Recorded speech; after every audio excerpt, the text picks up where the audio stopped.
6:47 de la mañana, amigas, amigos, tengan ustedes muy buenos días. Iniciamos esta nueva jornada de información, de entrevistas, en fin, de los temas de coyuntura. Y justamente con eso vamos a empezar porque el día de ayer debía definirse el monto del salario básico unificado que va a regir para el próximo año y esta reunión, en fin, fue suspendida la tarde, decíamos, del día de ayer. El Consejo Nacional de Trabajo y Salarios dejó en pausa la segunda reunión oficial tras cerca de 3 horas de conversaciones en las que se conocieron las propuestas de empresarios y trabajadores. El gobierno, a través del Ministerio de Trabajo, no hizo planteamientos. Sabemos que si no hay acuerdo entre las partes, es el Ministerio quien lo define. Hemos invitado justamente para hablar sobre este particular al ingeniero Rodrigo Gómez de la Torre, representante del sector empleador. En este año hay una particular expectativa a propósito de la promesa del gobierno de incrementar en los 4 años el salario básico unificado a $500, lo cual significaría entonces que cada año debería incrementarse en $25 ese salario. Pues bueno, veamos qué opina en este caso el sector empleador. Ingeniero Gómez de la Torre, ¿cuál es la expectativa que tiene usted frente al tema? Buenos días.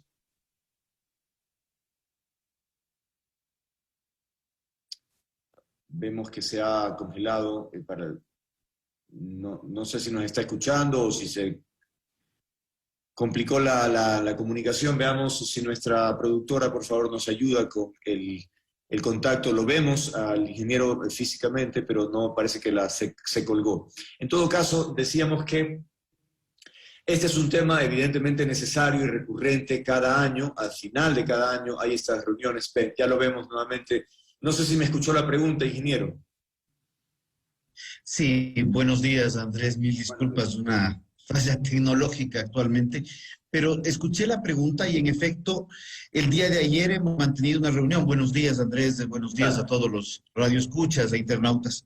Hemos mantenido una reunión el día de ayer, tal cual lo mencionas, ha sido bastante extensa.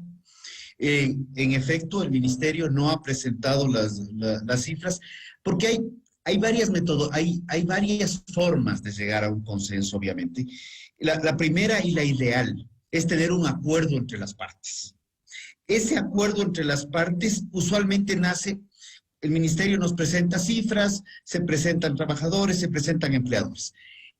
Se suspendió la reunión para poder conversar previamente y los trabajadores han presentado su propuesta y nosotros, más que una propuesta, y eso quiero ser enfático, nosotros lo que hemos hecho es presentar los resultados de la fórmula del acuerdo ministerial en donde ante la falta de 2 variables importantes, el beta 3 y el beta 4, es un tema extremadamente técnico que fue planteado precisamente con una orientación presentado el resultado de la fórmula en base a las cifras oficiales y en base a un estudio de la Organización Internacional del Trabajo. Ahora bien, la posición de los empleados es básicamente que el gobierno cumpla su palabra, más allá de la parte técnica que usted menciona, que puede ser efectivamente complicado tal vez de desglosar. Hay un compromiso gubernamental. ¿Ante eso qué? O sea, ustedes están solicitando que se revise y por lo tanto no se vaya por la línea del ofrecimiento del gobierno. Por el contrario, nosotros entendemos el compromiso gubernamental. Entendemos perfectamente bien que ese compromiso debe cumplirse en un periodo de 4 años. Dentro de las conversaciones, y no con ánimo de ser infidente, no tenemos cifras, se dice que es posible que las cifras de crecimiento económico del próximo año sean muy superiores a las que están preveyéndose a este momento. Entonces, si es que esas cifras son mejores, ¡qué bueno! Podremos tener un incremento salarial no proporcional como se ha planteado, sino llegar a la meta, planteémoslo así, pero de diferente forma. Y si hay un mayor crecimiento económico, ¿qué mejor?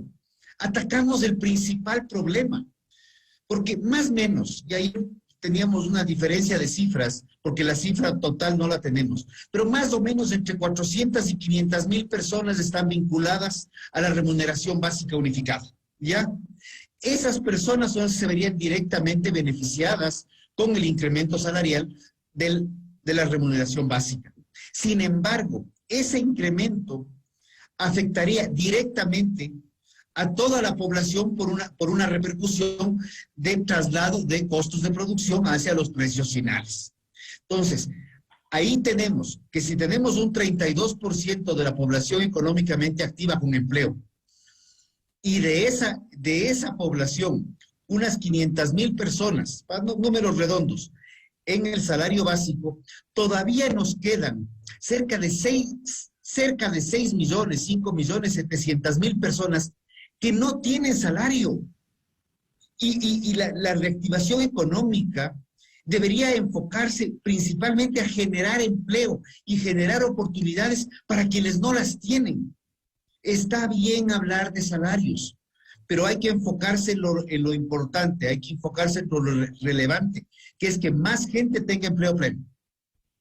Entonces, la posición de ustedes es, esperemos a ver qué pasa el próximo año, digamos, si que las condiciones mejoran, y entonces allí se podría, digamos, equilibrar. En este momento no sería conveniente los $25, quizás el próximo año podrían ser, no sé, 30 o 40 dólares. Eso es lo que me está más o menos explicando. Podría darse un desbalance. De igual manera nos preocupa, obviamente son proyecciones económicas. Tenemos un escenario global un poco complejo y le voy a dar 2 casos puntuales. El sector de la agricultura se ve con una situación extremadamente incierta para el año que viene por elevación de costos de insumos, no porque el gobierno lo plantee, sino porque hay un problema internacional. Y hay ciertos insumos, en el caso de fertilizantes, semillas, por ejemplo, que ya no es un tema de costos, ya es un tema que simplemente no hay. Y eso nos preocupa más. Porque una cosa es que el gobierno decida ponerle billete y generar alguna forma de apoyos al sector agrícola, y otra cosa es que simplemente el insumo no exista. Eso se suma a un sinnúmero de otros factores que nos ponen en incertidumbre, y el impacto de la mano de obra, en el caso agricultura, es más o menos, en promedio a todos los sectores, un 40% del costo directo de producción. El otro sector, que lo hemos conversado muchísimo, es el sector de la construcción, que no acaba de despegar, donde también el impacto de mano de obra es fundamental y también vinculada al salario básico unificado. Y el tercer sector, que tampoco acaba de despegar, en donde el salario es medular, es el sector de turismo. Restaurantes, por ejemplo. Restaurantes que todavía están pataleando, digámoslo así, para tener un buen aforo y poder salir adelante. Entonces, estamos en un año post-pandemia, un año muy complejo. Estamos conscientes de la problemática social y estamos conscientes del tema salarial, pero regreso al tema social. Creo que tenemos un problema social mucho más grave, y esto lo hemos debatido con el Consejo, con el ministro y con los diferentes sectores, en la ausencia de empleo pleno, más allá de un tema de salario.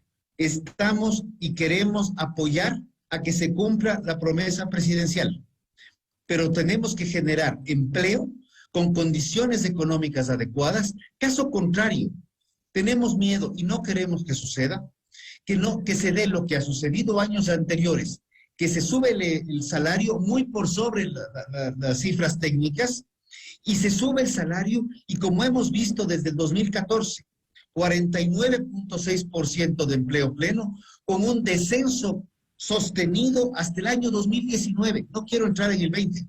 Hasta el 2019 hemos perdido casi 12 puntos de empleo pleno. Y ahí es donde tenemos un problema que resolver. ¿Tienen ustedes ya una cifra para este salario básico unificado? Estamos conversando nuevamente, estamos revisando cifras. Pero nuevamente, no hay un rango tal vez. No tendría en este instante uno, ante el hecho de que tuvimos que asumir las variables betas estas que están planteados en un estudio de la Organización Internacional del Trabajo, y las cifras oficiales que tenemos al día de ayer, pues el rango que se presentó es el que teníamos, pero es un resultado de la aplicación de una fórmula que consta en un acuerdo ministerial, más allá de una posición del sector empleador. Si eventualmente el gobierno pues decide ratificarse en su promesa de campaña, ¿cuál sería la posición de ustedes? Es decir, ¿se ratifican los $25? A ver, la promesa de campaña es un incremento a $500 en 4 años. Así es. ¿Cómo? Esa es una decisión que puede ser variable, Okay. puede ser lineal, eso aparte. Pero obviamente la decisión que la asumirá en ese caso de no haber acuerdo, hay una decisión que puede ser a través de lo que manda la ley, que es la aplicación del artículo 118 del Código del Trabajo, que dice que de no haber acuerdo entre las partes se deberá aplicar la inflación proyectada, dato que tenemos, o se tomará una decisión más de índole más de un tono más político y obviamente el sector formal de la economía asumirá las responsabilidades y las decisiones gubernamentales dentro de las realidades económicas, ya no de sectores, sino de cada una de las empresas. Ahí ya no podría yo pronunciarme, porque ya sería la realidad económica de cada una de las empresas y cada uno de los empleadores. Después de la suspensión del día de ayer, ¿cuál es la planificación? ¿Para cuándo se retoma y qué expectativas hay ya para conocer la noticia final?